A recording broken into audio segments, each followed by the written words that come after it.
Over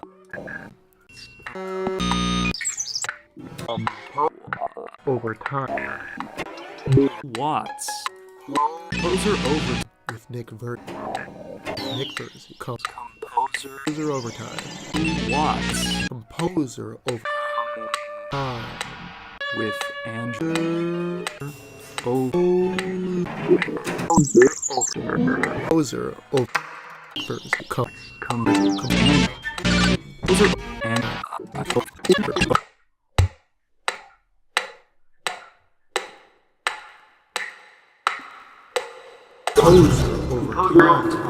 Composer over time. Andrew Watts. Composer.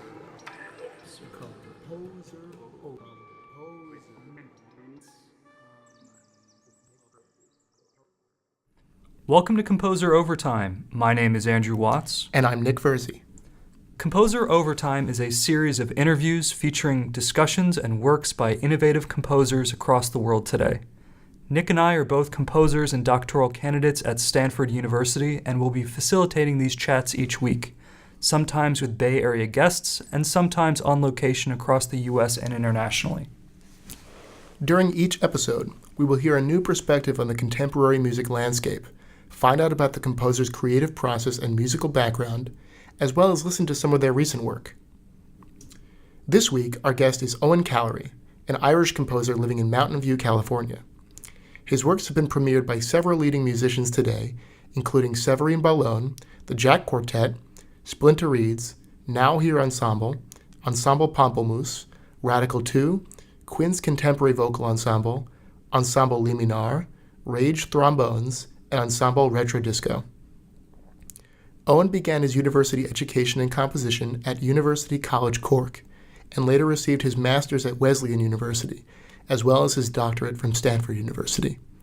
He is currently a lecturer at the Center for Computer Research in Music and Acoustics, CCRMA, at Stanford University.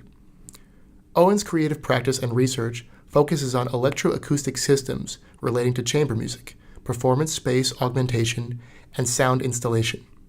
He is interested in exploring acoustic phenomena, often feedback derived from both real and virtual systems in live situations, and embedding sounds or gestures into layers of automated live electronic processes. This was a very entertaining yet deep interview with Eoin that will be broadcast in 2 parts and also available online unbroken. Without further ado, here's Eoin Callery.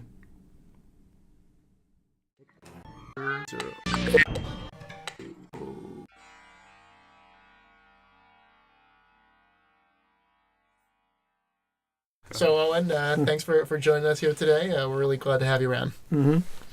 So, why don't we get started? Yeah, definitely. So, where did you start studying composition? I don't know. I was, just grew up playing lots of different types of music.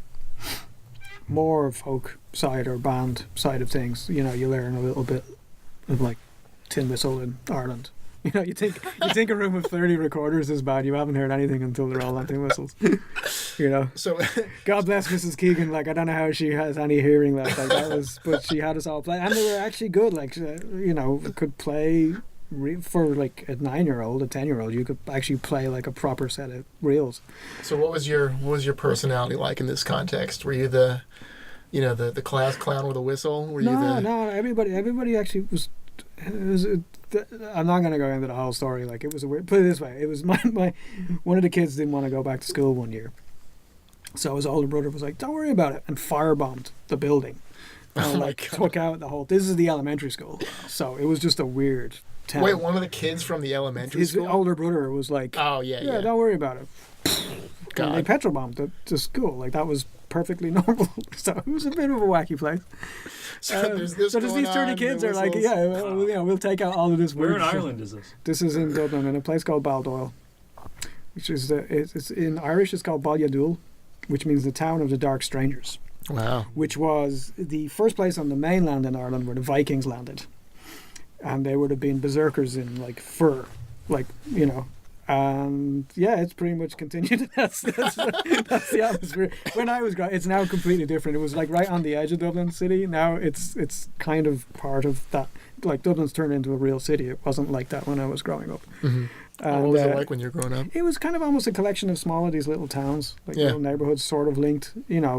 Barely 1 million people in the now there's like 1.5 million in the sort of metropolitan area, and it does like look like this kind of city that it just didn't look like before. Oh yeah, that's a big city. That's like the same size as like I don't know, San Jose or something like that. But the difference would have been like we grew up like right on the edge where you could get into the city, but like there was farmland next door and there was cows, and it was this ruin of the old horse racing course. And it was amazing. Like the stands were still there. These like 1920s concrete grandstands, and all of the basements and stuff. And that's where we hung out as kids. Nice. So it was like, it was a strange town. That was the vibe. So you had this kind of. It was very surreal. Okay, and we had like. The whole town was just, I think, was this kind of accidental surrealist experiment. It's kind of like we'll throw a couple of thousand people there and see what happens. Is there anything from those experiences that kind of permeates to your music today? Yeah, the absurd is. Yeah, there's a certain amount of surreal. I don't know. We're full, even in those towns, even like in the modern sense, they're full of myths. They're full of local characters. They're full of these funny exchanges and these kind of slightly larger, weird kind of almost imaginary worlds, because it is myth. Some of it's true, some of it isn't true, but it's based on a central kind of reoccurring reality of these kind of weird places. It's that mythic thing that happens over and over again. Yeah, the archetypes emerge. Yeah, and that was it. Like the whole place was covered with it. People had nicknames. They didn't go by names. It was just people like who had, like, there was a guy called Angry Fran. Yeah. Because he was always smiling, and that was his thing. But Angry Fran there's still stories about him now, right? Yeah. How does this guy still exist? Oh, so he becomes like a saying. Yeah. He's like, yeah. But then we also had we have this huge number, this town and the towns beside it have this huge number of like boy bands and girl bands that have come from this thing, like real things, and it's just kind of like, how did that happen in this one little small pocket of the town? Like it's like a microcosm of the universe. And one of the guys, like, he came, this big thing, Westlife was their name, like they were like really internationally huge in the early 2000s. But one of the main guys is from this town, and his father though had been like the local wedding band. Oh yeah, it's called Nicky and the Studs. Right, and it's just like the stories great about them are just title. Great wedding band title, and it's just, but so there's just this kind of continuing weirdness that came out of there. Did you have a nickname? What? No, because it was just kind of, I was too sort of out of it and weird, like kind of like there was a bunch of weirdos who just didn't quite fit in, and so we just got on with our own thing, listened to music, and hid in these tunnels underneath the ground. That's pretty fun. It was like Dublin's a relatively safe place. As a kid though, like it's kind of bizarrely violent, and it was not always kind of safe to wander around in these kind of weird suburban places. So you had a little group and you tried to kind of lay low, sort of keep out of the way. Mm-hmm. And we had the ideal place for it, which was kind of cool. What was your favorite place to hang out at? Oh, just that was it. We went into the fields and went underground because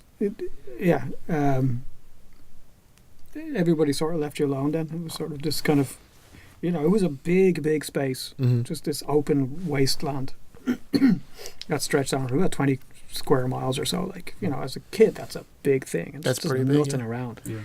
And there was also weird stories connected with that. There was like hauntings and all of these other stuff. So it was, there was a place called Stapolan House. It was like this old manor house that turned into ruins, and there was always stories about that. And the guy who owned the land, there was stories about him and chasing kids and like shooting guns at them, like, because he was out, get off my land kind of stuff. But it never really happens. It's just, but obviously there's a guy who's there who owns the land, and all the kids invade the land, and he's like trying to get rid of them and stuff. So does he know the story and use it to his advantage? Possibly. Yeah. Well, now I'm sure he sold the land for a hell of a lot of money. It's all apartment blocks now. It's just like these faceless, kind of like this El Camino apartment blocks that have risen from all of the single stories. Like that's what that entire neighborhood looks like. Oh man, it's terrible to be a kid there. There's no open space. It's by the sea is the only advantage. There's it's right on the sea, so there's not a beach. It's kind of pebbly stone. It's turned into, that part of it's turned into a really nice place. Like it was a dump when we grew up. It was real.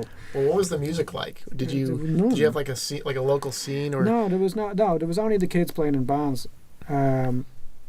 Like mostly kind of like punk or metal or indie stuff. Mm-hmm. If you played some folk music, there were some sessions in the pubs, there was a lot of music around, but it seemed to be somewhat detached from your daily experience. We had that one teacher in school, and we did music kind of after school in what would be sort of later grade school, like secondary school as we call it, sort of like high school. Yeah. That happened, but that was outside of the regular school hours. My family played a lot of music and a lot of songs. Like the difference being like every family get together, it was singing, it was songs, it was lots of songs. You sang so like that was always there. There's any kind of ballad stuff. So like a lot of like, you know, stuff from the past that you just kind of keep alive, or sort of like things that you were writing, things that they were writing. They were mostly like traditional ballads. Mm-hmm. Now that's a whole like what constitutes like traditional ballads, and like ballads that would have been very much sung in Dublin.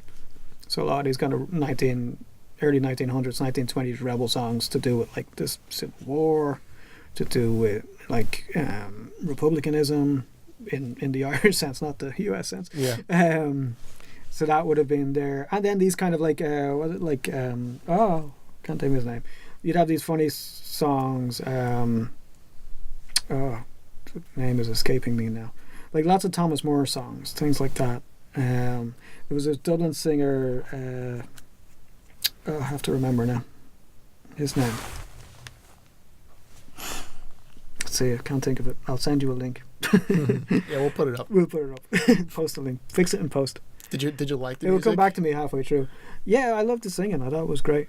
Were you playing keyboard at the time? No, this was just like songs. Someone might have a guitar. This was when I was like very young, and all the way they still do it. Like you go home. One of my uncles like kind of runs the show, and everybody's. It was called a hoolie. That's the thing, and when people got together, that's what they sung. But there would be sort of more popular songs, sort of from the 60s and 70s as well, mixed in with all that. So that was just there all the time. Everybody was doing something. It wasn't every family, but it was a lot of families that did that. So Christmas time would have been busy. And so I don't know, but it was that was great when you were a younger kid. But then mostly it was just like it's pre-internet, so you're buying records and albums. And I was into a lot of sort of metal stuff, a lot of electronic, weirder sort of like Future Sound of London kind of things. Wasn't very interested in like steady dance music, but other things kind of caught my attention. But then things like Dead Can Dance was like a real, when someone played me, I didn't like all of their stuff, but when someone played me Serpent's Egg, it was just this big moment where it was like, oh, you can do that? I can understand these as songs, but these aren't the songs that I'm sort of used to listening to, and this is a very different world.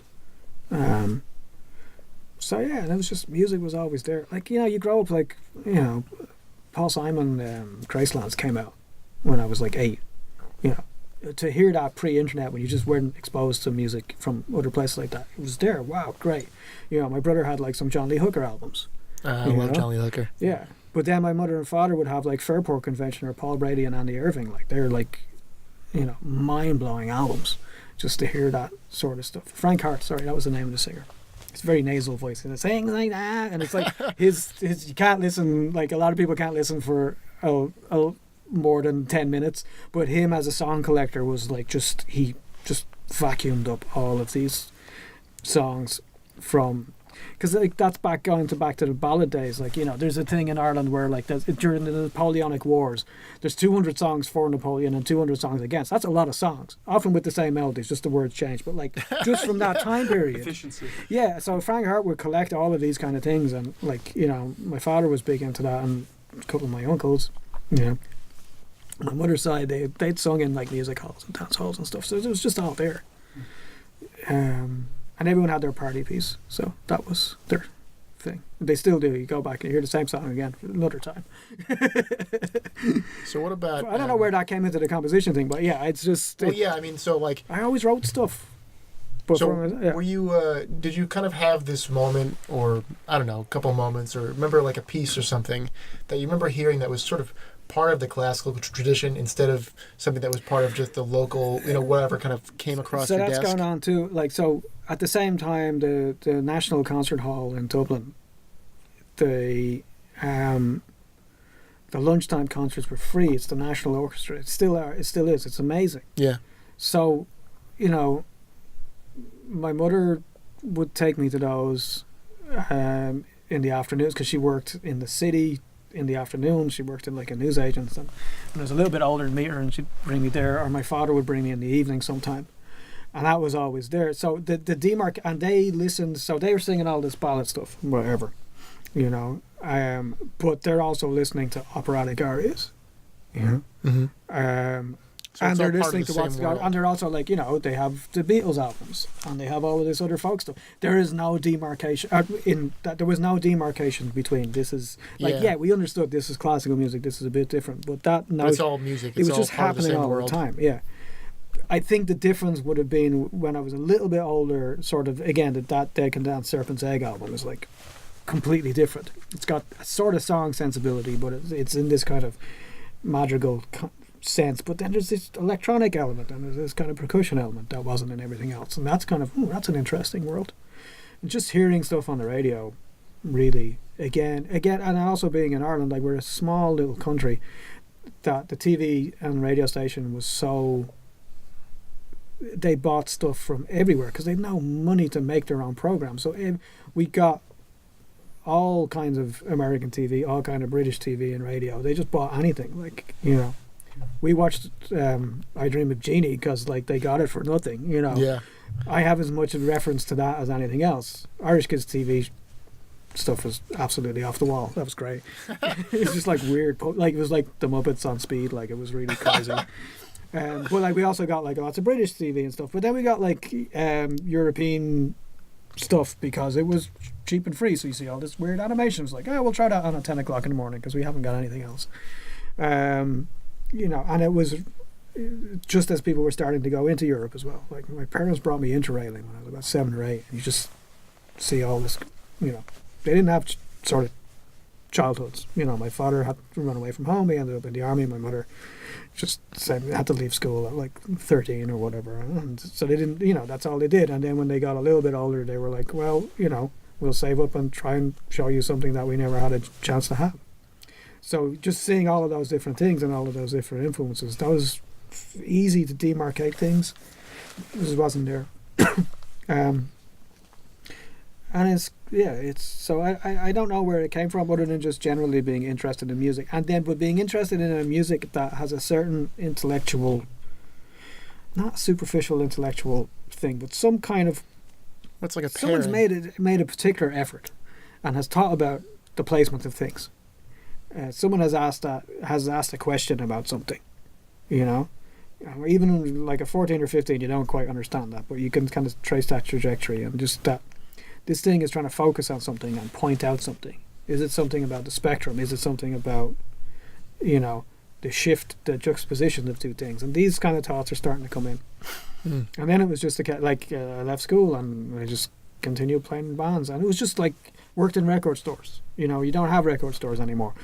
There was a guy, my great unmentioned teacher was a wonderful guy from London called Ian Trumpus, which is just a brilliant name. And he worked in the stock room when we worked in HMV, which is just a huge record store in Dublin, when those things still existed.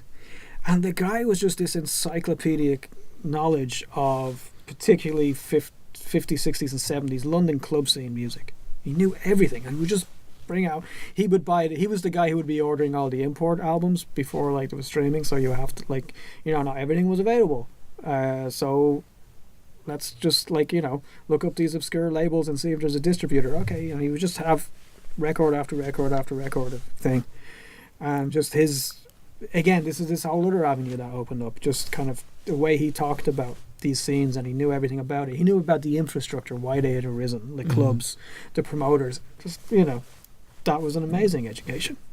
So he's just surrounded, you know, you work in record stores and then you get paid and then you spend most of your money buying records from the store that you work in. Dublin had a really good, like, second hand. There's still a few of them there, which was kind of cool to see. A lot of really good stalls around the city. Because it rains, there's nothing else to do, you know. Got it, yeah. There's a woman in Wisconsin. She's what's her name? She's a ethnomusicologist. She teaches in Beloit College. Can't think of her name. Tessa something. She has some of her subject stuff is on music in cold climates. It's about like this, yeah. Yeah, I mean, a lot of economists do that sort of thing, where they track the rise and fall of different civilizations and city-states, map it to the geography. Yeah. And I always kind of had a theory, if you grow up and it's beautiful outside every single day and you're playing volleyball or like skateboarding or this or that, that's great, but what drives you inside to write music? That's right. You know? I was having a conversation with Brian Fernie. So he might have a bit of a disagreement with that. Well, he says because I love when was it got to Tahiti first, but they were really shocked because they had polyphonic music. And they were like, "Wait, what the hell is this?" They're like, "It doesn't make any sense. Why they would have stumbled upon this? Why do you make polyphonic music? We make polyphonic music. What's this?" Yeah, I was looking for. There's a certain thing about the community or the place. I hate that word, community, but we have to use it. The place where people gather and spend time doing something that is not necessary. It's necessary to survival, but isn't food and shelter. Sure. So if there's some kind of society structure that does that, then things emerge from that sitting around. Yeah. Well, I mean, you have to have. It does help if it's freezing cold. Right. Yeah. And that's also not a value judgment on the sort of music that is present in these various. Yeah, but it is interesting if you've got all of these distractions. What drives you to do anything? Exactly. Yeah. I know Charlie Strawley said that. He's like, I could never figure it out because Australia was just so sport. And Ireland is crazy sport. At what point did I decide that wasn't enough and I needed to do this other thing? So, yeah. Well, there's something deep down that it's like if you don't identify with whatever it is that culture is that kind of emerges because of the climate, let's say, then that's going to drive you into something. And, that, I mean, it's going to emerge no matter what, because there's always those people around.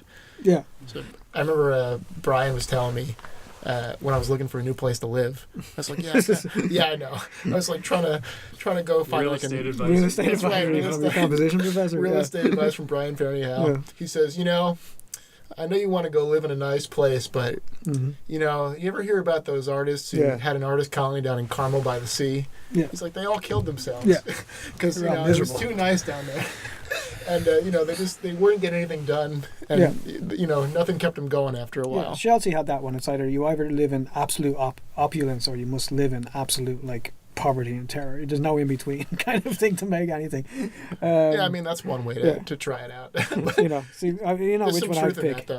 Well, you need to be able to kind of understand the value of both. You know what I mean? Because you spend too many winters in a terrible place, and you're going to stop to want to compose also. But also people go see the Jets and the Giants and Buffalo. Buffalo has a football team. Why? Because if they don't, there can be riots in the street. But why don't they? Well, Buffalo's a good music school too. But why don't that's there's some sort of things in that, but it's also there's this other weirder element. It's like, why does this happen in the first place? And there's not a real easy answer for that.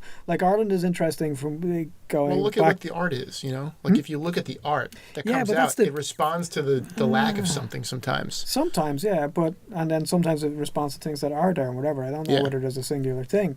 Ireland for drama is great. That's our national art, drama and poetry. But music, abstract in music, because some Irish folk music is kind of an art music tradition in itself, so it doesn't necessarily need to be this other quote-unquote composition thing. Yeah. So I don't know where that comes from, because we don't have a big tradition of that at all. But some reason now, recently, people are kind of curious about it. That is an interesting mystery that I don't need to have an answer for. Well, isn't it? Oh, yeah, you shouldn't. You know, it's nice to have a mystery. Yeah. I imagine it's also mysterious because a lot of it was orally preserved rather than written down. Yeah, it was just stuff written down from a relatively long time ago. I think there's a whole other, that's just a other tangent, and there's people who would probably able to discuss it a lot more than me, who are actually scholars of that things, talking about what you perceive as this old ancient tradition isn't that old. Yeah. Whereas the tradition that died out, which was a very art, the harping tradition, would be very different than, say, the song tradition versus most what you think of jigs and reels. They're jigs and reels. They're dance music. They're not this other thing. But then we have airs, which are these solo people. It's hard. It just purely trying to define and be reductive about this stuff is tricky. Mm-hmm. It's more a series of weird coincidences, and it's like, oh, I didn't think about that before. Tomorrow I'll give you a completely different answer and have a whole different thing. There's a different lens that you can view all that complex information, depending on the context. There was a thing about the record stores, though, as like the internet's coming in, as music is dying as a live act for bands and stuff. Like, it never made any money, but we also didn't lose any money. And then all of a sudden, all these venues were closing down, and the internet's coming in. So that shift then to pursue, well, I want to keep doing this as much as possible, that pushed me into, that sounds terrible or negative, but it was like, oh, well, then maybe doing this further and actually going and getting a degree in this would be helpful. And then from that, it was like, well, I like writing music, so I'll just keep doing that. But I didn't start my undergrad till I was like 26 or so. Mm-hmm. So that's a lot of time, like that 18 to 26 doing your own thing at that age is a long time. So, well, this is kind of unique because a lot of the composers have very like maybe predictable trajectory. Not anymore. They used to, but not anymore.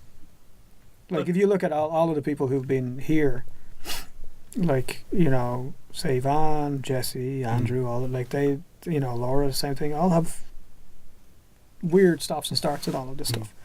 There are a lot of people who got that trajectory, but it's becoming, no, I wouldn't say it's not the norm anymore, but it's not unusual anymore that you are coming from a non-conservatory background, or if you went to conservatory, you did it in a different way than just, well, I went to these lessons with this person who was in the neighborhood when I was like 14 or 15, and they were like, hey, you're really good, you should go on and do this, and that way, that has changed somewhat. I guess what I meant is, I'm just thinking about when a lot of people start studying composition in their undergrad, let's say at age 18 or 17 or 19. Yeah. The kind of music that they write is more predictable. That's what I meant by predictable. Yeah, they're copying the teachers much more. They're copying the teachers. They're also just like this, they're feeling around and trying to like digest a lot of music. But if you're starting when you're 26, do you feel as though your compositions at that point were not like the same as your peers? No, because the difference there is just in the education system. It wasn't unusual for people. Like here, everybody goes to university at the same time. I think it's a terrible idea. There's no reason for it. So whereas there's a third of my class was over the age of 25. That completely changes the dynamic. It's not that you're different to your peers, it's just that your peers are they're not necessarily your peers. So you've got this broad, I had to take Latin in the first year. I was the youngest in the class. Like, everybody was over 40. There were people who were retired or on career breaks. That's, at the time, it's just before the big 2008 crash. Like, they changed after that. But the university encouraged that, the idea that you would wait later to go to university. Because why would you go to university at 18? That's a big problem, and particularly in the Western world, and now increasingly as the Western world is essentially functioning as this kind of consumer education institutions, just hoovering up students from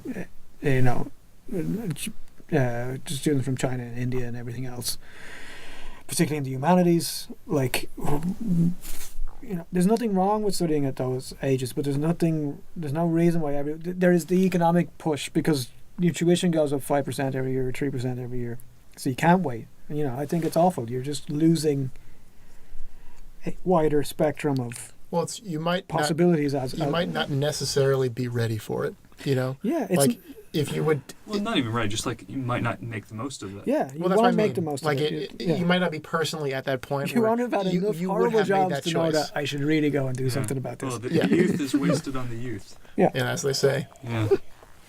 Well, let's dive more into this. So, what kind of music were you writing during this time? I was mostly playing keyboards and synths, and so I was trying. And even at then, you're kind of like confronted with this other stuff. And wait, so this is like when you're 18 to 26? No, this is when I'm like 26. Okay, as you're entering to go conservatory. Back, and like I've been more interested in synths and doing a lot of stuff since I was about 18 or 19. Like, I played keyboards and messed around on guitar and stuff, but really kind of like, all right, I did some sound engineering before that, and it was just every time I went to this other level, it was like, oh, this is very interesting.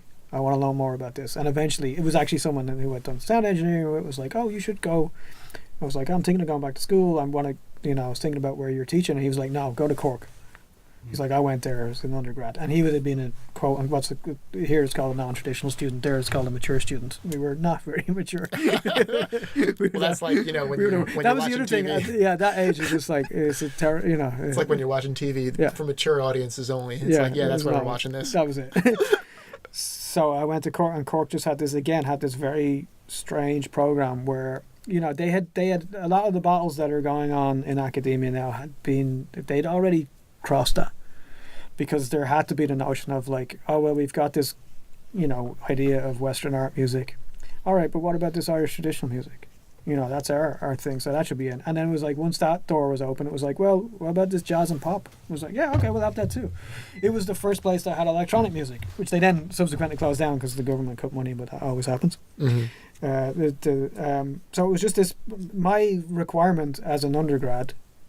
There was a couple of seminar courses we had to take, and the only other requirement was Javanese gamelan, because everyone's got these bizarre different backgrounds, and this is a great leveler. Mm-hmm. Put people into a music that is very different to what the vast majority of people all around the world have experienced. Javanese music, because of that end-weighted rhythmic structure, is just so different to like the vast majority of musical traditions. It's also a somewhat assimilative tradition. They're happy to like take in other elements and explore them, as much as like say like oh, we'll take a quote from this, or we'll take this instrument in and do things, and it's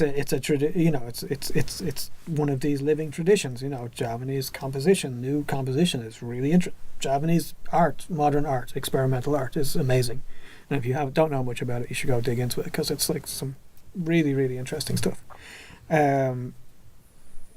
So if you put a bunch of people into that as this kind of leveler, because like, look, there's one guy in the class is, the best. He's 20, but he's already the best. Well, what's the word? Like gamelan player? No. Not accordion. The other one. Concertina. Sorry, brain is. It's a long day. He's one of the best concertina players in the world, and he's just starting to study his music degree. Mm. So if you throw everybody into that at the same level, like, that's when people start to get freaked out. Mm-hmm. My friend Salog, like, she's an incredible Shano soul style singer and fiddle player. She's best in the world, or she's in that. She doesn't have the best, but she's in that incredible category. What are you going to do if you start a class with them? So you have this Probably kind of leveling thing. Yeah, it's going to intimidate people to a certain degree. So everybody was able to find, like, it's like, well, I'm good at this, I'm good at this, I'm good at this. So give them this other thing. And that was a very conscious decision made by the people who had set the program up.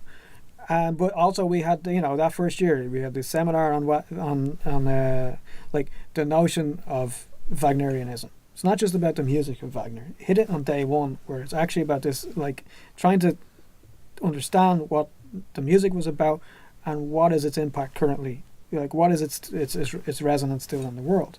As well as doing an introduction to experimental music, like in particular the notion of experimental in like the American sense.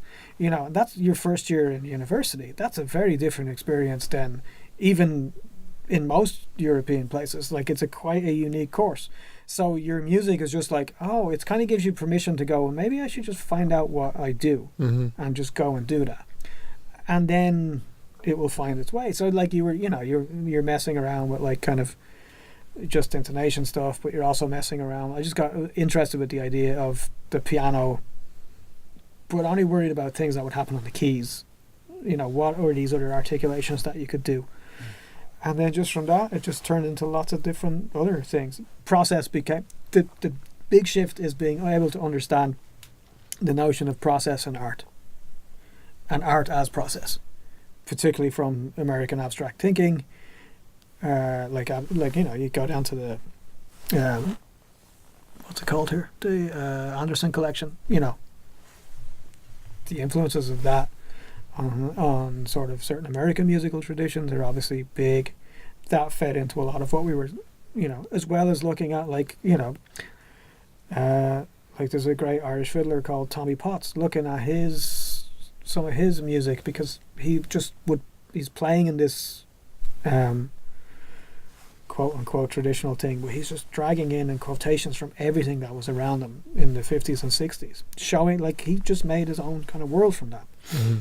And that's your first year, and that's all of these ideas that are kind of in the air. So that had a huge impact. And at that age, having made the choice to go to university rather than kind of like just doing it because you finished school, that had a different effect on thinking. So the music that was coming from there was just kind of like, well, I'll try a little bit of this, I'll try a little bit of this and see what happens. And then by the end of that 4 years, actually being interested in certain sort of timbral features. And then I always had this thing about negative space, and that's come into a lot of stuff recently, and resonance and acoustic, like hearing Alvin Lucier for the first time and like understanding the music of an acoustic space, that completely changed everything. I didn't want to do that, but I was like, how could what does space mean to me? So that became really important.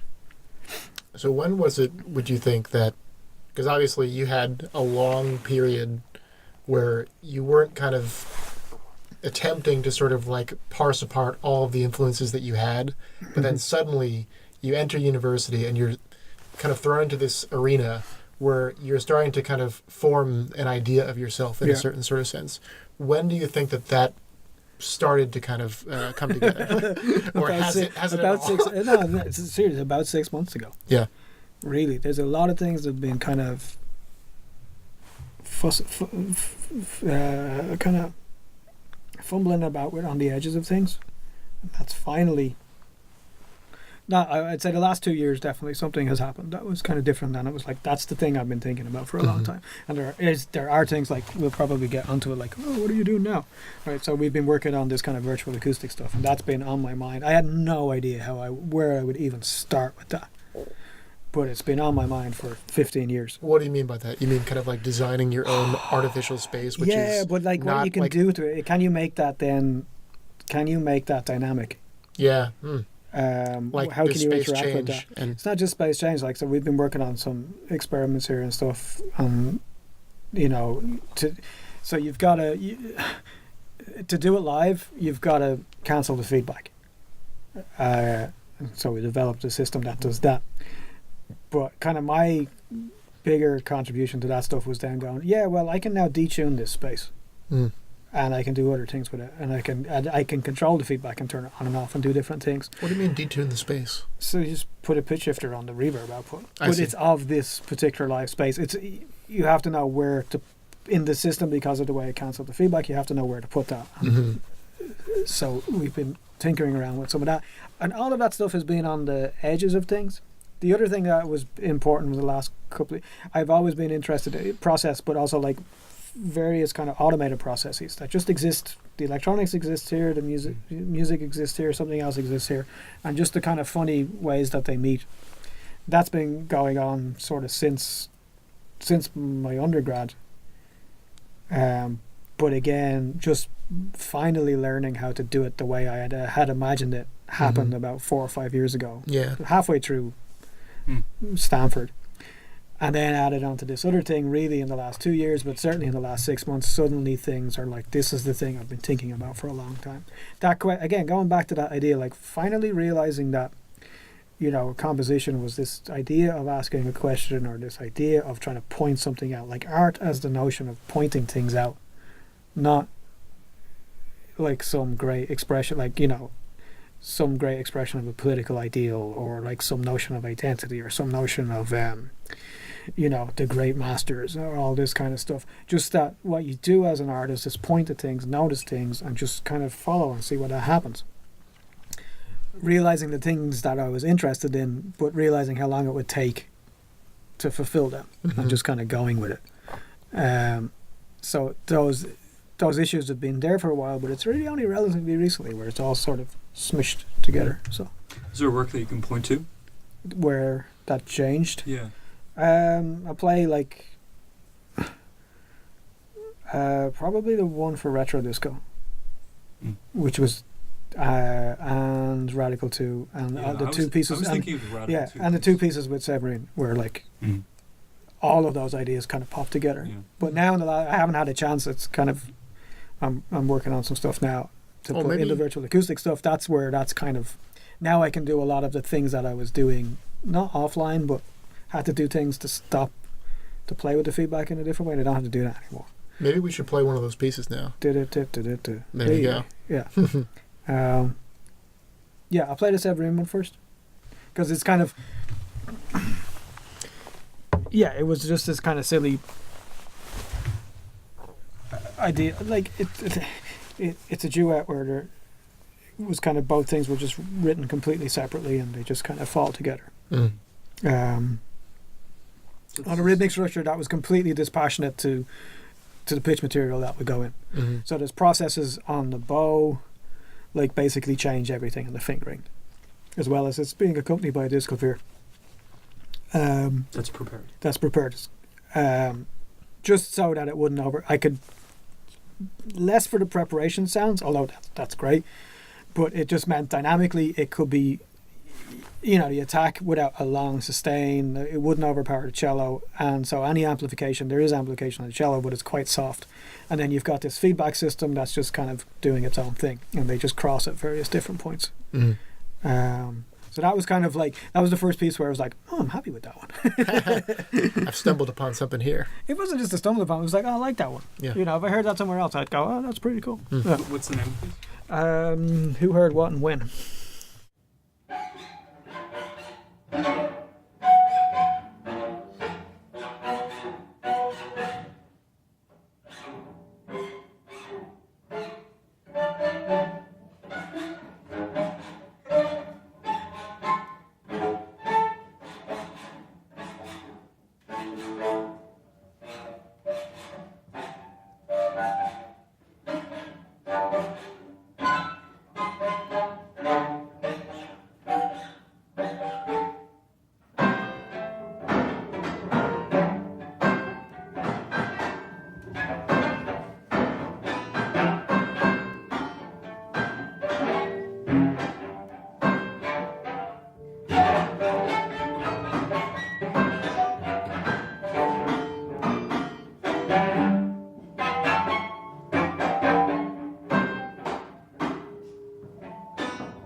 This is the first Stanford concert that I'd heard. Probably, yeah. Yeah. I think so, yeah. This was the Severine residency. It was the first residency during Mm-hmm. Nick and my Tenure. Yeah. time at Stanford. She's got such a distinctive sound, too. Yeah, cello, Like, yeah. anytime I hear her cello, I just, Mhm.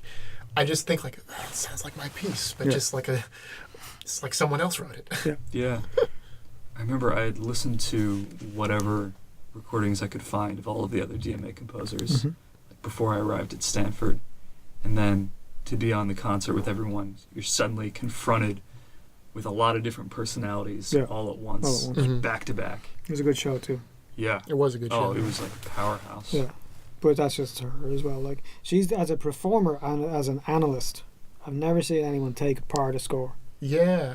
That when I was working with, and the second time as well, like, again, her particular sound, like getting to work with her again and being able to write, having got a little bit more knowledge and being able to write something she has a very particular way of bowing and breathing when she's bows. So in the piece that I wrote for her last year, that was a central thing of that piece.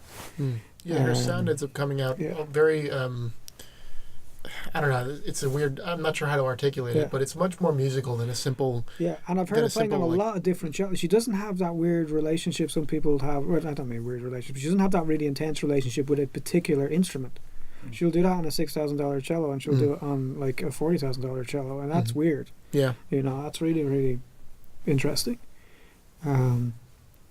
But just her analytical skills of kind of like, oh, you're doing this thing. Like, so the prepared thing, and there's sort of visual things going on as well. That's a whole other side that probably Well, I know won't that go down. she's an improviser also, Yeah, and I think that she thinks pretty, well, I mean, I can't speak for her, obviously, but just kind of from hearing her talk a bit about it, she thinks quite a bit about what it is she's doing, Yeah. you know?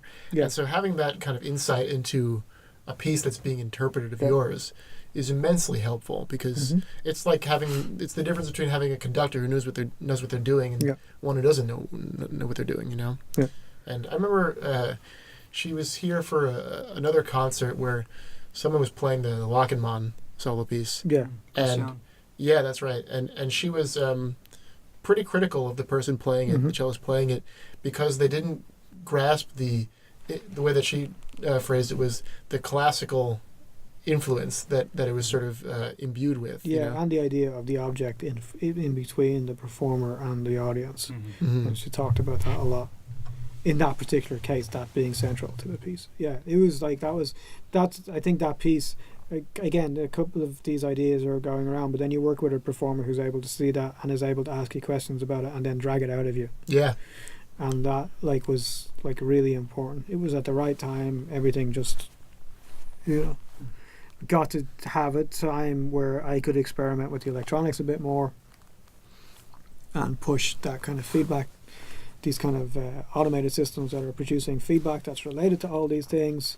It's very, very subtle, but just having a performer who played in a particular way that matched the envelopes that were coming out of that feedback stuff was just great, and could talk to her about that, and then was willing to do another piece, like a whole new piece with you, play that a bunch of times in places, so you just learn more and more about that, and then write this whole other much, much bigger piece, which we won't play because it's 20 minutes long. How did that piece kind of react to your experience with her in this piece? That performance thing, just her style of bowing and breathing, Mm-hmm. very particular, and on a lot of different pieces, that's just something that she's got inherent to her playing. How she moves the bow, particularly in her improvisations, and that whole piece is again just about, it's pretty much the same material over and over again. It's just all about the bow changes Mm-hmm. and trying to rhythmic time them with her breathing, the way she sort of does that when she performs. Again, with layers of this kind of automated feedback stuff going on. That's very different because it's slow and it's long. This was a bit more get to the ending so we can go chicka chicka chicka chicka. It's great. Yeah, that ending is classic, man. It's like a voice regeneration. Yeah. Not quite, but Definitely not quite. I think something that sets you apart from a lot of the composers that I know is a lot of composers, whether they want to admit it or not, have this fetishization about duration in their music. Yeah. And it's some kind of like mark of being a serious composer that, I wrote this piece and it's 40 minutes long, and that therefore Not only it's serious and it's that, substantial. I wrote this piece in only 2 weeks. Yeah. You know?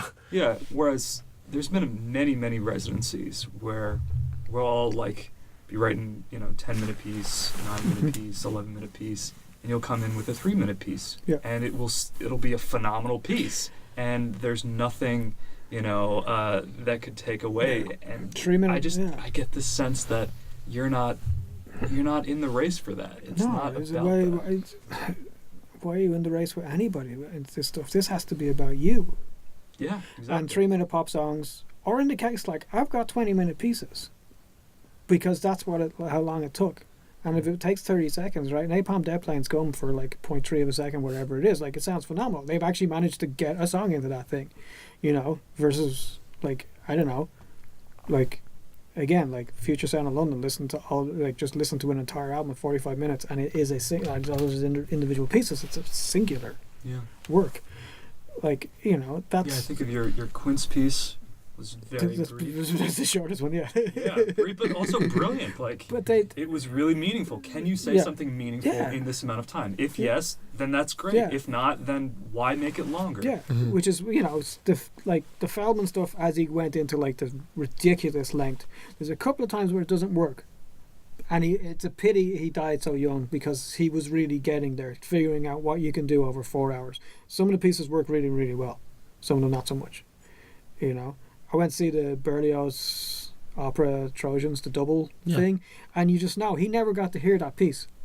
And you can tell by the ending. The ending is just slightly wrong. It's brilliant, and it builds up the momentum of the whole thing, but he never got to hear the whole thing and didn't realize, if I just put in a couple of more minutes here, a takeout, it will fit perfectly. And that notion of, like, again, coming back from album structure, the whole sense. And when we go to do like a residency here, like, first of all, you're asking a lot of performers. So if you're going to ask them to do a 10-minute piece, better be a good reason for it. And then you've got this concert of 5 or 6 pieces, and thinking programmatically, not trying to like, it's going to be placed in a particular way, and that event is going to need a 3-minute piece. That's your job too. We are in the entertainment business.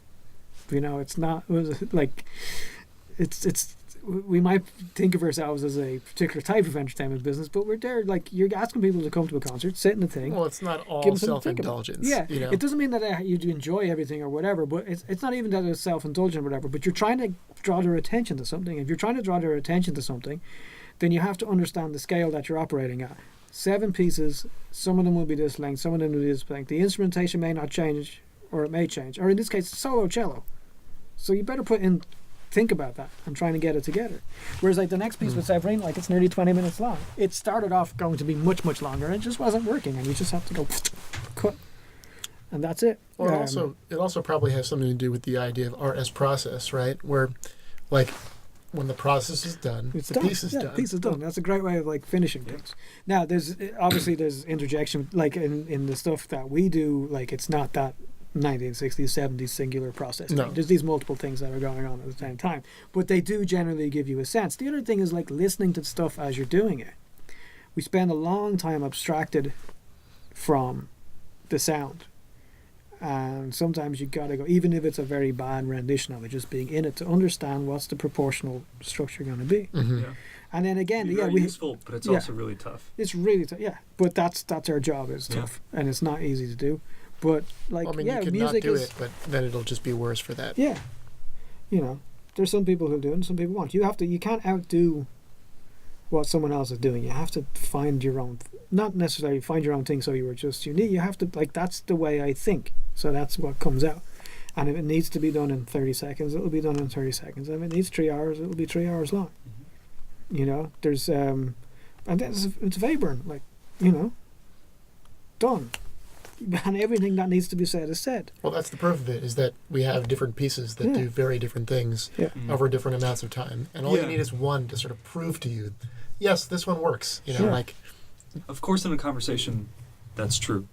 But I still stand by, there is this notion in our field. Oh, sure, yeah. I mean, when you look at our quals list, there's way more works that are over 20 minutes long than under 3 or 3 minutes. Yeah. You know what I mean? Like, and even the ones under things are put in there not are put in there for somewhat superficial reasons, which is Like a shame because you could pick some other ones that would really go in there. Yeah. And like, you know, but that's, you know, sometimes you need like, you know, you just need a bass lick that goes on for 2 hours and nothing happens. But that's just what you need. There will be certain subtleties that will go on, and sometimes you need 10 seconds. That's it, done. Well, I mean, I guess the notion is probably born of this idea that with different durations of time, there are different things that are possible. So, like, you might not necessarily be able to achieve the same effect in 30 seconds that you would in 2 hours. And then there becomes a sort of, like, value judgment as to, like, is the thing that takes 2 hours because of the effort that goes into it more worthwhile because it's the payback is greater or something like that. That's where this starts to go, I think. There was 2 pieces recently that I saw by other people. So Willie was here from Liminar, and like when he did, like, it's a solo piccolo piece, and it was 20 minutes long, and it was amazing. Yeah. That's just a great piece. It was a beast of a performance. It was, it was just absolutely jaw-dropping. He's a nut. There's very few things I'm willing to lose my hearing for. That was one of them. It was like, it's so serious. He plays Yvonne's music. Yeah. It's like headbanging for flute. Yeah. Well, he does a similar sort of thing that Severine does, which is he kind of breathes his own life into the instrument. Yeah. And it's not just like this dry interpretation of what they imagine to be your dry interpretation of, or your dry creation or something. But that was one of them, and then there was my friend Kiko Hakayama. She teaches at Oregon State, and she has this piece for like candles and photoresistors and electronics, you know, and it's a 40-minute performance. But it could be 4 hours and you wouldn't get bored, and it's just this, you know, and it's just moving the candles around. It's, you know, the sound is it's not just about the sound. Like, the sound is great, but how it's not just the sound in and of itself. It's how it's affecting you over time and these changes, and it's just, you know. And everybody was there. It was just kind of like, you know, that was how long? It's over? Okay. Can you do it again? So, like, you write the piece. Yeah, you program it again. Yeah, do it again. Like, but learn how to make the piece what it should be. Like, there's definitely 2-minute pieces that I want to make, and there's definitely 2-hour pieces that I want to make. Can you speak a little bit about the act of writing? I mean, you can use the Severine piece we just heard as an example. Like, what's your process like? I'd rather think of a process. Like, in that case, like, the bow's going to move a certain amount of times, and I'm not going to, you know, it's just going to be about physical, gestural movement. It's kind of random, squished processes even. In that, just the material is very small, this kind of small, that's everything is derived from that. But just by a process of multiplication or subtraction, not really caring, you know it's going to work. Because you've just such a small unit that it's probably going to work. And if it doesn't work, you can change it. So you need an ending. So the ending is just this tiny, tiny segment of it looped. That's it.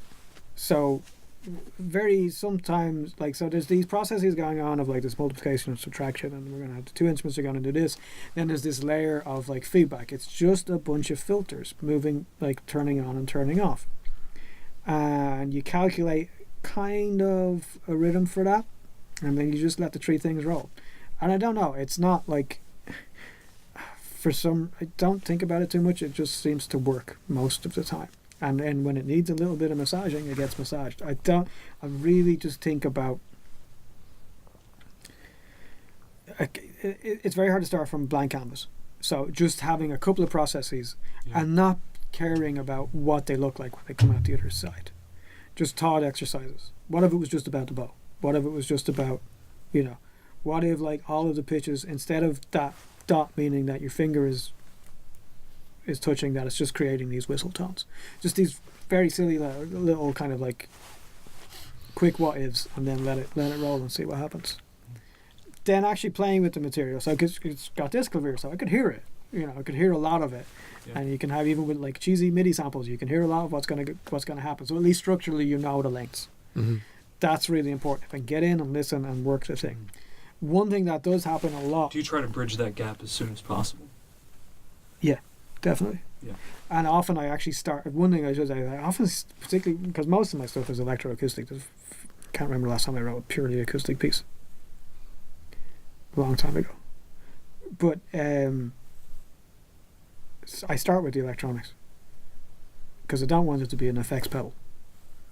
It's not a thing that gets added to augment things afterwards. Mm-hmm. You may be read that way, that's fine, but just for me, because then I hear something, and even if you're just noodling around and you're not conscious of it, there's rhythmic relationships that are sort of starting to sit in the back of your head because you're hearing these electronics like happen and how things are going, and something in there is going on and filling in space, and then you make this little kind of module that will like get expanded and contracted. You know, and so you've already know that this is going to fit in the space. I haven't thought about it much. It's just there, you know, because we're musicians. So you know, if you don't improvise, you should improvise a little bit, even if it's just, you don't have to be great at it. Just kind of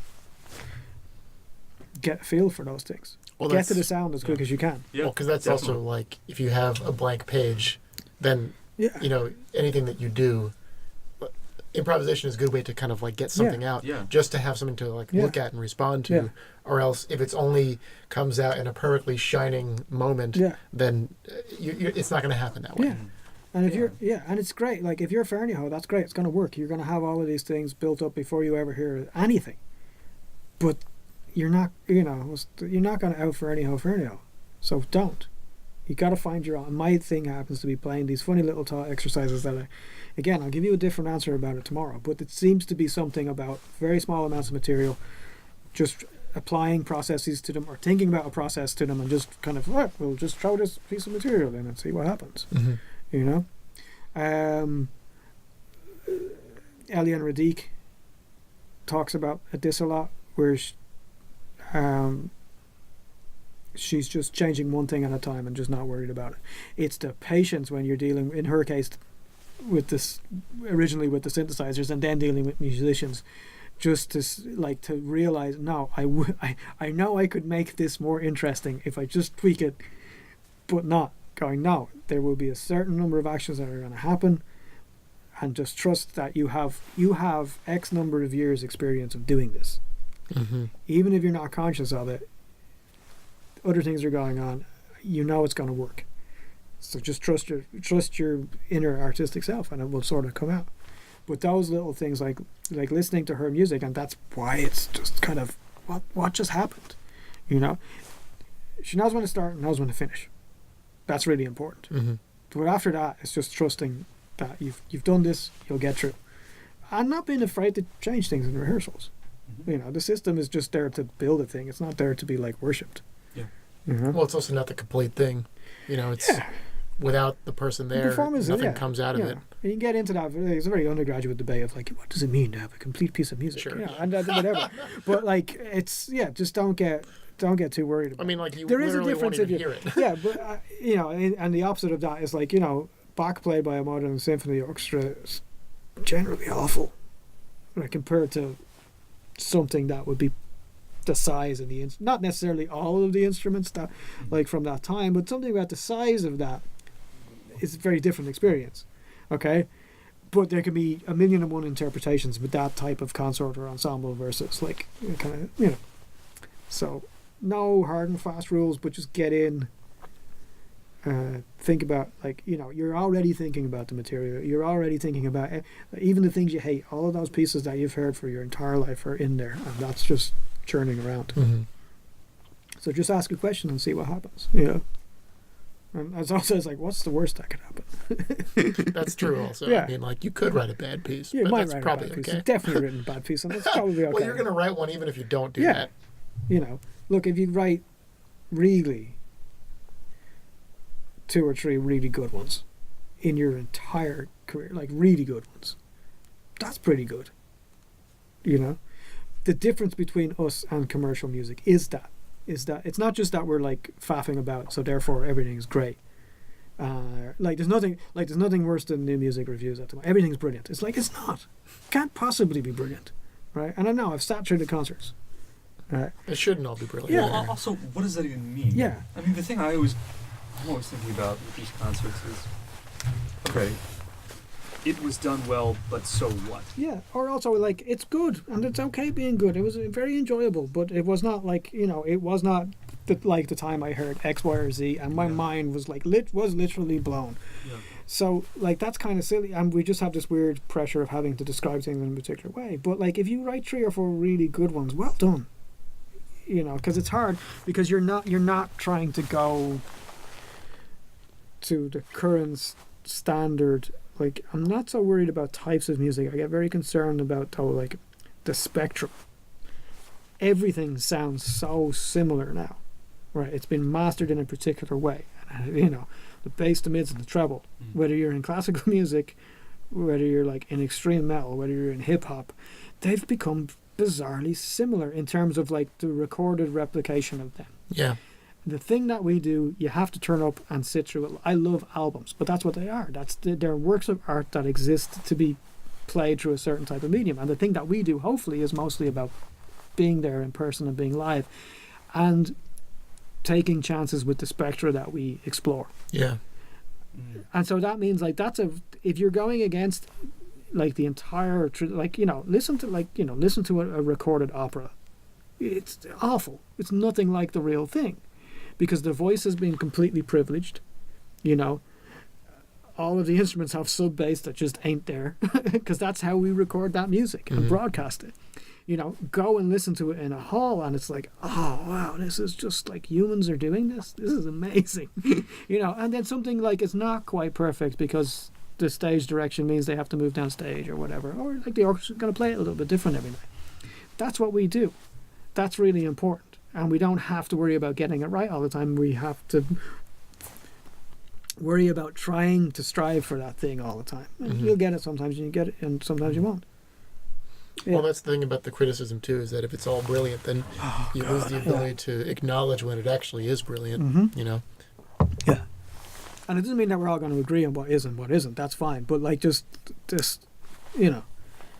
good pieces described as the greatest thing ever. And they are good pieces. There's nothing wrong with good pieces, but like I've yet to trying to take the number of wow moments is rightly not that many. Yeah. I mean, I always say that I much rather hear pieces that are grasping at something. Yeah, at least try. And are failing. Yeah. Than pieces that are done really well, but they're on like well paved. Roads. Yeah.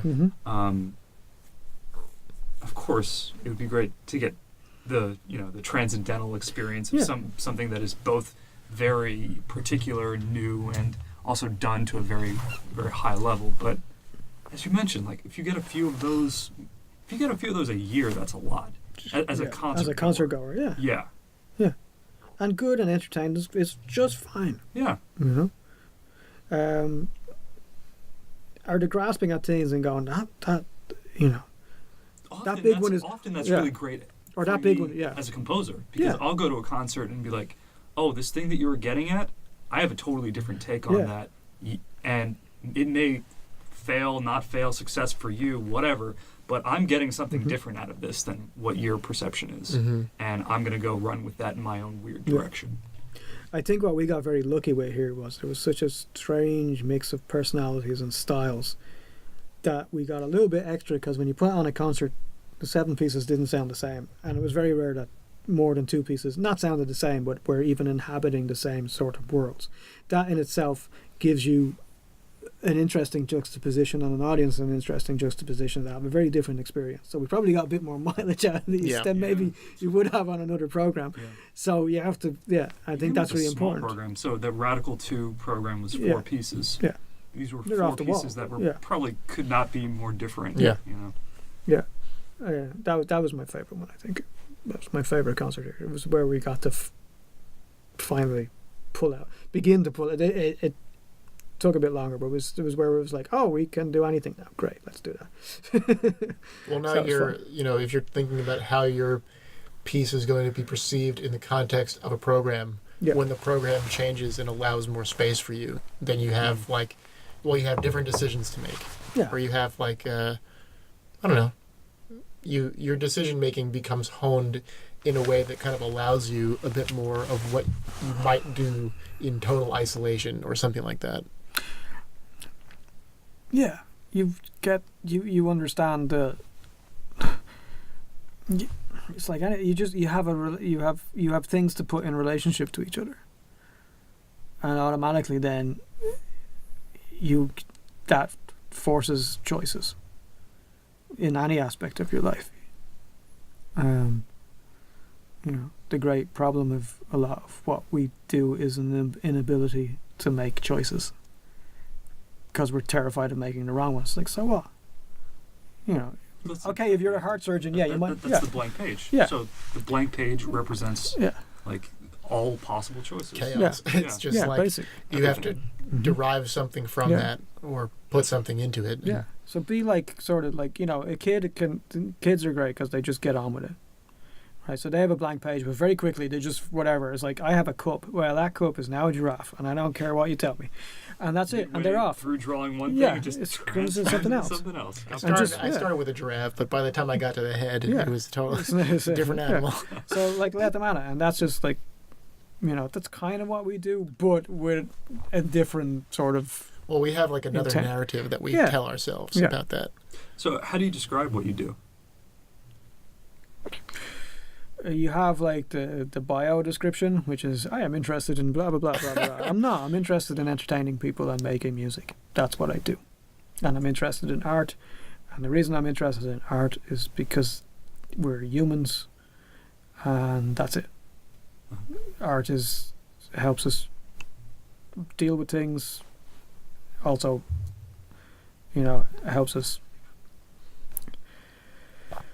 not do the obvious. Mm-hmm. It does not build community. It does not build a better moral person, and that's okay. That's what we do. We play these funny games and we make these funny little worlds. I can't describe it in like the bio terms. Like, you can read it and it says like, I'm interested in these acoustic things and these processes. I am, but that's not why I do what I do. I do the things that I do because you have an amazing mind sitting on top of your shoulders, or likely it's on our shoulders. Yet to be confirmed by our neural lab, but probably it's there.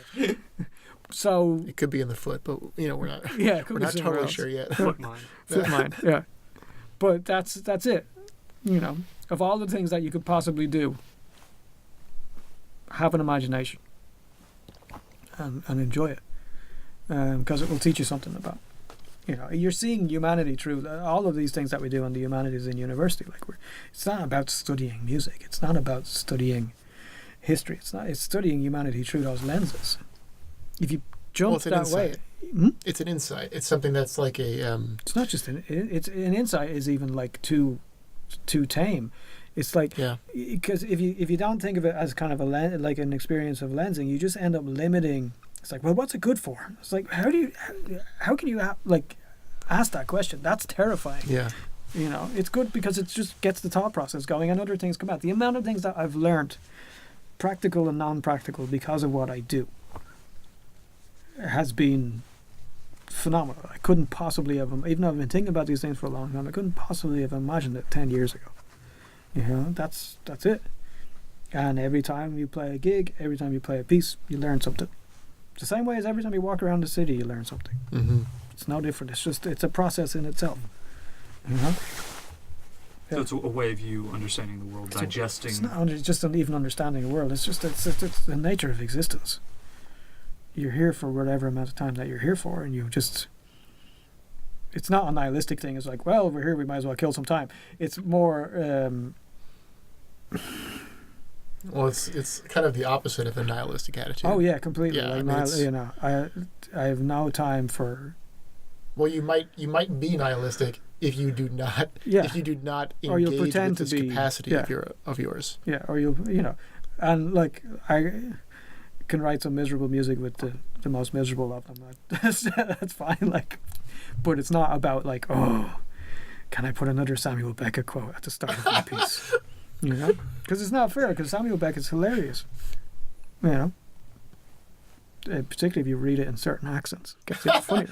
Well, You if know, you put a and minor it is, chord it's underneath grim it, or then, whatever else, and that's fine. But like, it's just, you know, we do these things because that's the nature of existence.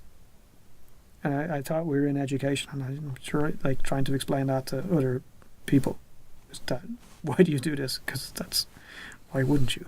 It's a hard question to answer. I don't know any different. I think that many people, many composers, many musicians, Mm-hmm. many people, they start with that, you know, initial human draw, Yeah. and then over time it becomes sort of like hazy, Yeah. or they lose contact with it in some way. Mm-hmm. And in some ways, I think that when you're coming into contact with an amazing piece of music, that's the thing which kind of reemerges once again, Yeah. you know?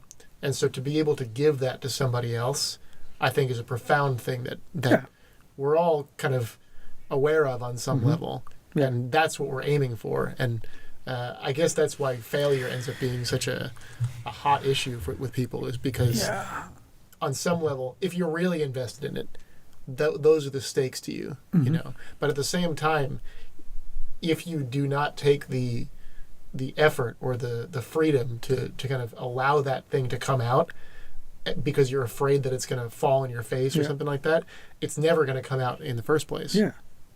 And then how do you do that in any other aspect of, you know, fear is a dreadful, dreadful thing, particularly when you have when your life isn't at stake. I can understand people making certain decisions when they're, you know, there's real stuff going on, whereas, Well, it's you like know, it's like a kind of like agoraphobia or something like Yeah. that. and you just have to be willing to, like, I don't know, it's not just, don't want to get into this kind of like, oh, you must strive towards things or whatever else. It's very difficult to put into words, but it is just about, without it you won't understand what a human being is capable of. And music might not be your thing, but the visual arts might be your thing, or, like, you know, it might be something simple, like, you know, sewing is like an important experience for me. And that's it, or whatever that happens to be. But if you can't understand sort of the necessity of whatever that thing is in your life, if you can't understand how that relates to you and explains everything else in the world, whatever that happens to be, I think you're missing something. And it's great, yes, that we can show this to other people, and that maybe they have some connection with that, but it might be something else for somebody else. But I think they have to be able to relate, not superficially, like, oh, this explains everything to me, but like really make you deeply, possibly non-linguistically, find things about your essential humanity by doing that task, that occupation, or that thing. And I don't know, I've always done it, so I just assume I keep doing it. I still enjoy doing it. If you're not enjoying it, you know, don't walk away from ever, but maybe you want to take a break and try something else. But I still enjoy doing that, so, you know, it's not that it's not hard, it's not that it's not frustrating, but yeah. Well, it's fulfilling if it's done properly. You know, if it's something that Yeah. you're engaged with, that you're passionate about, it's likely going to be, if it's really worthwhile, it's going to take a lot out of you, right? But that's not to say that it's not worth where it gets you afterwards. Yeah, every piece is challenging, and every time it's challenging, people around me are always like, well, why do you make it challenging? Yeah, it's challenging in I it. could make it easy. Because but I could make it easy. I'm Yeah. the one doing it. I could make it as Yeah. easy as I want. Because you people- might as well yeah. not do it at all. Yeah. It's also because people are dealing with real challenges. You know, people are dealing with life and death situations. That's Sure. a challenge. Whereas our challenges are kind of like not trying to inhabit those spaces, but just you have the time and the space, may only be temporary, to do that. I don't know, it brings your mind to something else. It brings out things in your personality. It allows you to maybe understand something else in the future. That active juxtaposition of different materials and processes against each other will show you something else. Even if you can't put your finger on it now, it will at some point in the future. Well, yeah, I mean, it articulates something about the structure of reality which speaks to you. And so if that lesson is kind of learned in an abstract context, then if you're confronted by something in the real world that comes after the fact, you'll have already figured out some fundamental aspect of that which can be applied. And you might not be able to articulate that, but the decision that you make might be informed by, well, it might already have been made, you know? Yeah, I think it helps and hones your instincts for certain things. You know, again, we're talking about, like, how do you start thing? It's like, well, you've already started. You started 20 years ago when you started making music, or whenever you picked up your first instrument, like 20, 30, 40 years ago. That's just the way it is. All of that, the things you like, the things you don't like, are already in there, churning around. And you're dealing with those questions again and again. So it's the same thing. Yeah, all of those exercises are just making you think about stuff in it, on an instinctive level in other aspects. You know, it's I don't know. It's very worried about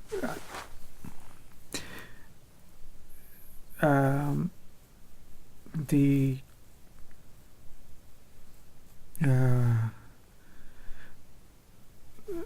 superficial way we talk about imagination.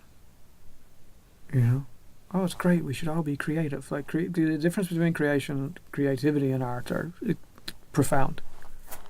And art is something else, and that's just it's a type of active imagination where you take chances, and if you don't, you won't make good things. And taking those chances is really important, because we don't, in every aspect of our life, we can't have the conversations we always want to have. We can't express our feelings that we always want to have. We do sometimes. The most self-aware person in the world is still not fully aware of anything and everything, you know. So you can't always get what you want. So this is a good space where you can get. It's like, it's your fault if it goes wrong.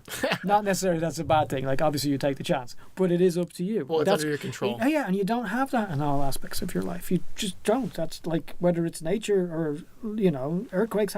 We could have the best utopian society in the world, and everything's wonderful, everything's great. We stopped hating each other and killing each other for no apparent reason, which we seem to be very good at. And then, you know, but you have a storm, or you have an earthquake, you know, or the universe decides to do something crazy that you have no control over. So I think maybe that's it. It's not like, oh, I must do this art thing because I have control. It's not about that. But it's one aspect where if you can make a choice and you have a choice, then you should make the choice. That is what it is to be a human. You know? Well, yeah, you're deciding. Yeah. You know, it's not a choice that's being made for you. Yeah. You're not forced into a position. You're deciding to do something because you've determined that it's worthwhile to do it. And that it's good to do it. And maybe I have to go back and do something else, or maybe I have to go over here and do this, or maybe I just have to keep going ahead. But that, like, I must make decisions. If I don't make decisions, then everything sort of falls apart. So maybe this is just like an exercise in doing that. Well, it's a sort of like, it's something like kind of what I said earlier about, like, if you're going to make a decision and fail, like, if you do that in a space which is capable of supporting that failure, then it's resilience for other things. Yeah. Well, I mean, you gain resilience in one sense, but it's also kind of like, you know, when you're in a conversation with somebody and you're thinking about, oh my God, this person said something. I wish I could say this, but, you know, I can't in that situation. Yeah. You're making that decision to sort of like play out in your head what would have happened had you said that, and then allow that catastrophe to unfold in your imagination, and then go, that's not what I'm going to do. You know? And then I think that, you know, you're kind of training yourself in some sense, or it's part of the same kind of mental leap where you're kind of like allowing something to kind of come to life or come to death or something in a piece of music. And that kind of hones your perceptive capability and your ability to act in a certain sort of sense. Yeah. Yeah. You know, if you can't make decisions in your art, good luck with everything else. Just Finish the piece. Always finish the piece. That's true. Yeah. And never go back and revise too much. It's awful. You'll make it worse. So where do you see your music kind of heading in the next 5 to 10 years? It's kind of a... Well, you alluded to some of the Yeah. things. Yeah, I think there's a lot to do with this kind of virtual acoustic stuff, controlling feedback in a very different way, integrating that in various different ways. There are other aspects that we won't get to about, like, you know, there's this kind of installation side and some other stuff that goes on. Sort of interested in that. Writing. So all of these areas are just kind of bubbling and getting together, and just keep doing that. Like, the last year has been me as the accidental researcher, which has been kind of weird. You know, I have papers that have nothing to do with me. That's good. Mhm. I think that's another very important thing, just in music, like that it's not composition stuff, like particularly as you're like having intellectual things that are not about you. Mm-hmm. Having academic things that are not about you is very important. So this thing is to do with, like, you know, we recently did a recording session that was from a church in Rome. Felice Nero was the composer, 1600s. What was the church? Allow me to pronounce this completely and utterly incorrectly. I'll give you the name of it. I won't embarrass myself. And it's this tiny little place in Rome where it hasn't been changed in pretty much since its consecration. I don't know whether it's still consecrated or it's been deconsecrated, but anyway, it's been, the acoustics are almost the same since day one. And so we took some measurements there, and there's a corpus of materials, mostly written by a Nero, possibly exclusively. That's still to be determined. And it's just very strange. The voicings. Nero? Yeah. Emperor Nero? No, a Nero. A Nero? Yeah, he's this. Very different. Yeah, definitely. Yeah. You say a Nero, I say Nero. No, a couple of 1,500 years in between, and Tomato, potato. but, Yeah. But he's he took over from Palestrina, and then is in an interesting time in the terms of liturgy and what's meant to be forefronted in terms of the text settings, and so there's all these pieces that the voicings are quite strange, and there's things like 2 tenors and an organ. Okay, that's unusual for the time. And so we took measurements in place, and we created a virtual model of that we had a choir sing in, and we could change. We're just kind of looking at performance practices and how the music relates to the space, and so we're changing the model and making it bigger or smaller to see the reaction of the singers. That's what some of the papers are about. There's this whole huge study. There's so many people involved. I'm dealing with just the reverb and the feedback cancellation stuff. So using these things now to there's a lot of existing virtual acoustic reinforcement, adaptive acoustic systems. They're incredibly expensive. There's a little bit of smoke and mirrors that goes on with them. So we're trying to just do something very simple. But essentially all these systems are like, we change the acoustic of a space. Okay, so that's great. Can you generate material from that thing? And that's what I'm interested in. And that's going to be the next couple of years. You know, I have a few studies that I tried, and they're kind of interesting. I'm trying to make them less Etude-like now and actually integrate them into pieces. Mm-hmm. So, and then the other thing was, okay, so these are systems where we're creating these models in a room, okay, with 4 or 8 speakers. Can I make a miniature version of that? So I'm working on just a single speaker and a single microphone that can be placed in any sort of performance situation. Again, the infrastructure is in what we do is always difficult, particularly on the electronic side of stuff. Nothing worse than turning up with a table full of analog equipment that may or may not be of any use. Yeah. You know, asking performers to do things with pedals and stuff. It's tricky. That's often where things kind of go horribly wrong. So trying to get very small systems that are compact that I can set up myself and calibrate and do stuff. And dealing with these kind of what was traditionally acoustic augmentations or virtual acoustic systems, actually being able to generate material for them, generating sound. So that's the next paper that has to happen. So I'm working on some disc clavier studies for that. Hopefully I'll get them finished in February or so. Well, and you And then mentioned that we'll hopefully work on a piece, a more concert piece of that for some manner of string instrument in probably be next fall. It'll be a little bit a while away, but I'm still tinkering on the edge of it. It's not the simplest of stuff to work with. Much more comfortable with it now. It will take me another few months to really set that in. You know, can sort of turn up at any space and get it to work now. That took 2 years.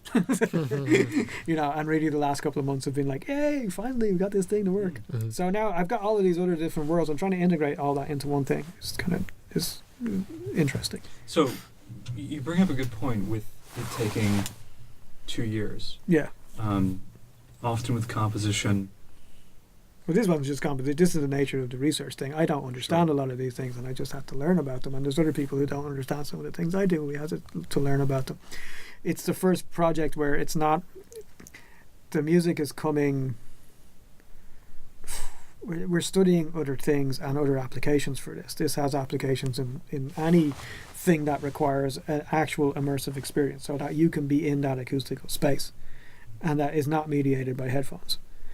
You know, so that's just this bigger, like, you know, it's like anything. You write a paper, it's like, oh, I have to read, you know, it's the bibliography that has to be done. It's just this kind of study of other things. I've been doing other things on the side, but this has just been taking a huge chunk of time because it's not my world, and it's been such an adjustment to get into.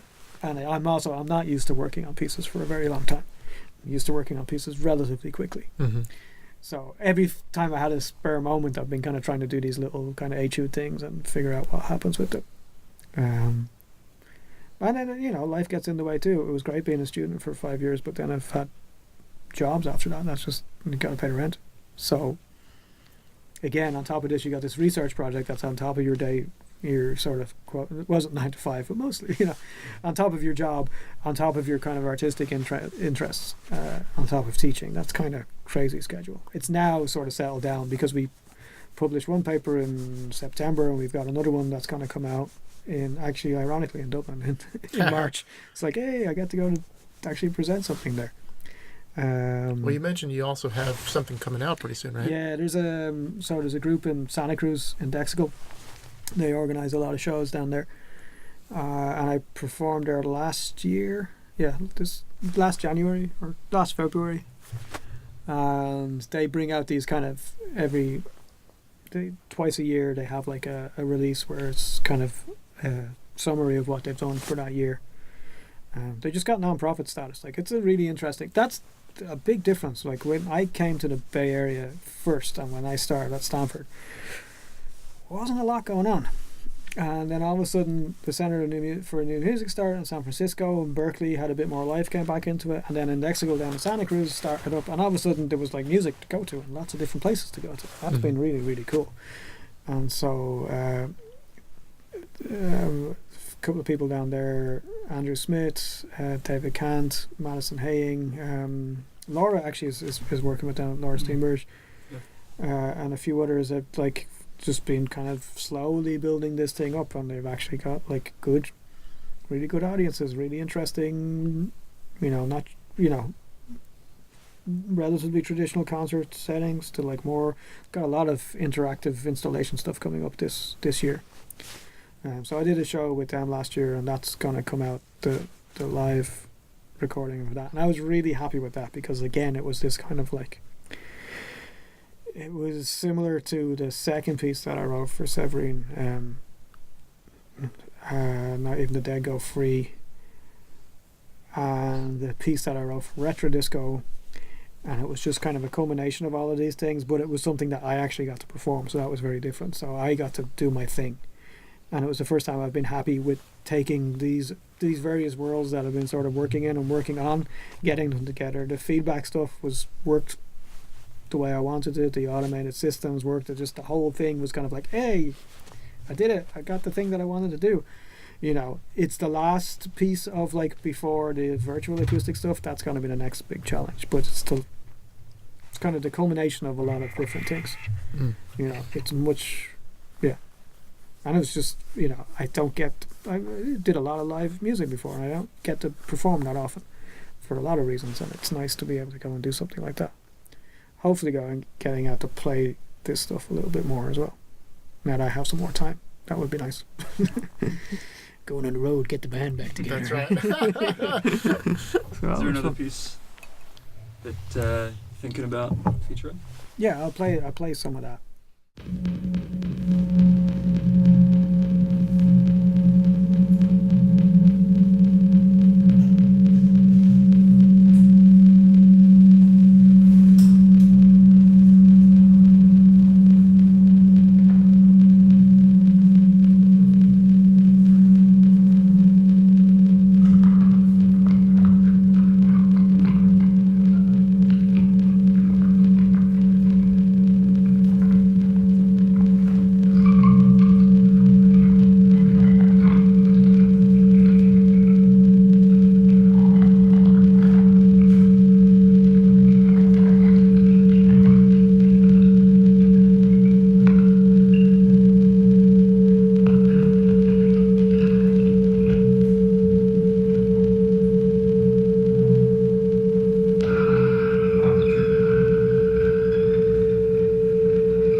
That one doesn't have a title, right? It was, yeah. So I had an album that came out 2 years ago, and there was a piece. There was a couple of different called Oakham, and there was a couple of different pieces on it. And it was one of these things where it was like, oh, that was fun, but like, I shouldn't have done it that way. And that was the way it should have been done, which is basically the two of the main pieces from squished together. So one of the pieces was called From Strands to Strings. And so this just became music for strings because it has lots of strings in it. Mm-hmm. Like, it's like actual pieces of string that are used to play a bow tied to a microphone that's tied to a guitar, and they're both saying feedback, and the feedback is on various processes going on about band passing different amounts of that feedback back and forth, which is the same as in the Who Heard What and When. It's the same patch, it's just the attacks are slightly changed, and it goes on, and there's, rather than 10 of them being fired at the same time off, there's a couple of hundred that are going off at the same time, creating all those kind of as the attacks, and the sustains are slightly different on each one. It's the same. So again, that it's just been an obsession, but trying to find different ways of playing that in different pieces and giving them different identities, even though it's the same, basically the same kind of, just, you know, you write a violin piece and then you write another violin piece, same thing. Electronics, because often it comes after the fact, trying to find ways of like re-articulating them is an interesting kind of challenge, working in electro-acoustic stuff. So yeah, so this is called Music for Strings, or that's what it was billed as, because I couldn't come up with a better name. Well, you know, Yeah. maybe one day you'll come up with another one, but for now, Well, it's because that's what you get. It can be a very tricky thing as a composer to come up with titles, especially if it's not Well, this was programmatic. it wasn't that it was programmatic. In this case, it was just because it was a live gig. So I just kind of they were like, "Hey, do you want to do a show?" I was like, "Yeah, sure." Titles can be very important. And the music from Street, like it's basically the pieces from the album that had a name, the pieces all had names, sort of squished together, and they're like, coming up with a name is like is tricky. Yeah. And in this case, where there was a lot of ambient, because there is a somewhat performance aspect to it. I don't know whether the video of this is coming. I don't know whether there was a video. Just some other stuff going on where you kind of see that there's these processes, very dispassionate processes going on. I'm going from one place to the other, and I'm doing something here, and then I'm doing something else to the left. So that sort of music for just leaving it there allows everybody else to kind of fill in the blanks. Yeah. Well, Yeah. there's a tradition of that too. Yeah. You know. It's not just it's not just being difficult. It is very difficult to come up with pieces at certain times, and sometimes when you get the name, it tells you everything you need to know, and sometimes that's very early on in the process, sometimes it's very late on in the process. But in terms of this one, it was just like there has to be a bit more ambiguity, so I don't need to name it. Yeah. I felt like the most interesting aspects upon first listen was this line of perception between voiced and voicelessness. Mm-hmm. He was going along, and you're like, okay, these instruments are doing these sounds, and then it's like feeling like it's almost voiced at a point. Mm-hmm. You know, it's like the voice out of the instrument. Yeah, it's an artifact of it's like those patches, because they're all going off at certain times, so just once in a while something escapes and goes out, and it's just an interesting way of dealing with feedback and stuff. It inhabits a space very differently than regular electronic sound, and so that moment when it just kind of emerges is, yeah, I wouldn't call it voice, but I know what you mean. I would call it something else, but it is that notion of like, yeah, there's these kind of opposites, like maybe a threshold, maybe be the description, but like other people have mentioned the voice thing or other things as well. So there's something almost vocal about it. I do mean voice, both in a metaphorical way, but then also in a like strangely literal way, where it feels at times like there's a vocal utterance that's escaping.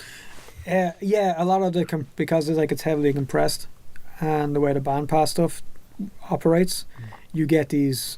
If you get a track of like noise or noisy, say like a noisy synth sound or whatever, you just compress it.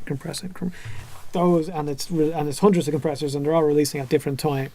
It's a really complicated system, and the voice is a really complicated system, and it does kind of mimic. Sometimes you start hearing things in where you're like, huh? There's no voice in the original track. So yeah, You start seeing codes in the system. Yeah. he's in my brain. Patterns, you're The Matrix. circling things, you're putting yarn against things. Yeah. What's that? That is that movie, A Serious Man, I think. Have you seen that one? No. It's Yeah. Coen Brothers film. Coen Brothers, where it's sort of like a like a Job kind of Okay. story, and one of the things that kind of like he's tested by is, I think it's his brother, is like he goes over his house one day, he finds this notebook that's just filled with like these insane like mathematical things, Yeah. and he's like, you still working on this thing? He's like, yeah, it's the Mentaculus. Done, yeah. It's a good one. You'd like it. I gotta go to. I don't know. I missed that one. Most Coen Brothers have at some point. That's a good one. It's a good one. Yeah. So yeah, there's again, that's part of the process thing. Is you just layer all of these things and these other things pop out. The voice thing, though, I think comes from that. It's a product of that kind of over compression and weird spectral things popping out. Sort of how we talk and articulate things. Yeah. Yeah. There's one other thing that I always am very curious to hear from different composers. Do you have any other parallel creative practices beyond composition, beyond music?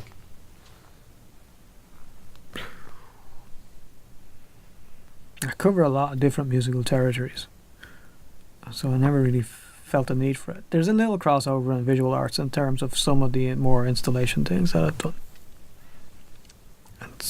and more sculptural, but they're not. They're still bound together by sound materials. Well, you sort of mentioned, in your research, like it's good to be doing things that are not oriented around the self necessarily. Mm. It's just the self, and also I teach this stuff, and I have to research things related to it. And I'm in a building where there's people doing this all the time. And I try to go to shows, not as much as I would like to, but I do go to a lot of shows. That's because I enjoy that. It's not just going for the sake of going, or it's the scene. It's like, no, I actually enjoy going to see concerts, which isn't the case with everybody. That's a thing, and that's understandable. So, in terms of time, I would rather just read a book. In creative practices, I couldn't draw a stick man to save my life, so good luck with that. I am interested in draft bucket, I don't like just occasions where there's a little bit of writing comes in, whether it's because of text stuff or whether it's because of the titles are they're often quite open-ended and they're taught about a little bit. Some not completely separately from they're An extension, or they're sort of an extension, and they're poetic is the wrong word, but they're kind of what would you say? They're most of them could be followed by ... So they're these kind of things that happen, and phrases. Snatches of dialogue rather than something coherent. Yeah. And that's kind of interesting. But that's about as far as it goes. Again, the visual arts aspect is somewhat in there because of the sculptural element and some more of the installation stuff. And in a couple of pieces,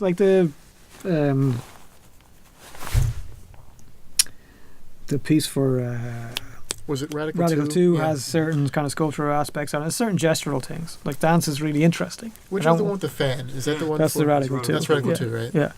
And so there's a lot of movement with probably those. get the names for these too. Yeah. That's not the Radical 2 one. The Radical 2 piece, yeah. So what's the name of the Radical 2 piece? Diegesis, Diegesis something in memoriam. Okay. And it was just, it's just a weird, again, that's what does that mean? It's just kind of throw it out there, and there's certain things about that there is a diegetic thing going on with the audience and the performers and whatever in terms of but there's lots of other things going on as well. But there's certain aspects of dance and gesture that go into that. But again, it's been bound together by the sound. Not a choreographer, but I understand that movement is important, and I might need to instruct the performer to move in a particular way or behave in a particular way. Or you got to Severine, she just kind of does it. She assumes certain postures for certain pieces. It's very interesting. You get that with a lot of musicians, Glenn Gould or somebody like that, or I mean, just look at the way that conductors. Or even interpret. within very, very popular things, like, you have a certain persona that you put off, but it's still about the music. Yeah, I mean, Eddie Van Halen's got his jump. Yeah, we got the jump. We're good. Can't play jump without the jump. No, you have to jump, or else it doesn't make any sense. Mm-hmm. So there's that. Like, there are some other pieces, earlier ones. I haven't had the chance to work with people here. Like, I am interested in doing stuff with dancers. I just haven't had the chance. There's things that I choreographed a little bit more. Processes, very simple things, but I just haven't done it much recently. I'd like to do that. That would be something that would be really interesting to do.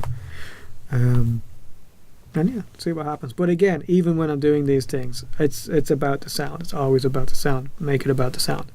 If it's not about the sound, then think about why it's on a concert. Mm-hmm. There's nothing wrong with being about something else, but is that the setting for it? And maybe it is because it's juxtaposed against other things. But yeah, nothing wrong with sound, even if it's It's probably a great place to close it. Yeah. Thank you so much. That's where it should go. Ah. Yeah. Well, we'll put that in at the end. Put that in. Fix it in post. All right. That's right. Well, Dinner yeah. time. Anyway, just as Andrew was saying, thanks again for coming thanks, in. guys. Great to have you around. That was cool. Talk to you again. All right. Take care. Mm-hmm. Time. Lots. Time. That was our interview with Eoin Callery, an Irish composer living in Mountain View, California. More of his music is available at oincallerysound.com/portfolio.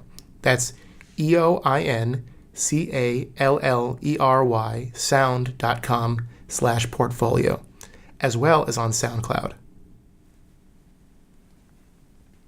If you would like to hear more episodes, new interviews are broadcast on the radio Fridays at 2 p.m. Pacific Time through KZSU 90.1 FM, as well as on Composer Overtime's YouTube and SoundCloud.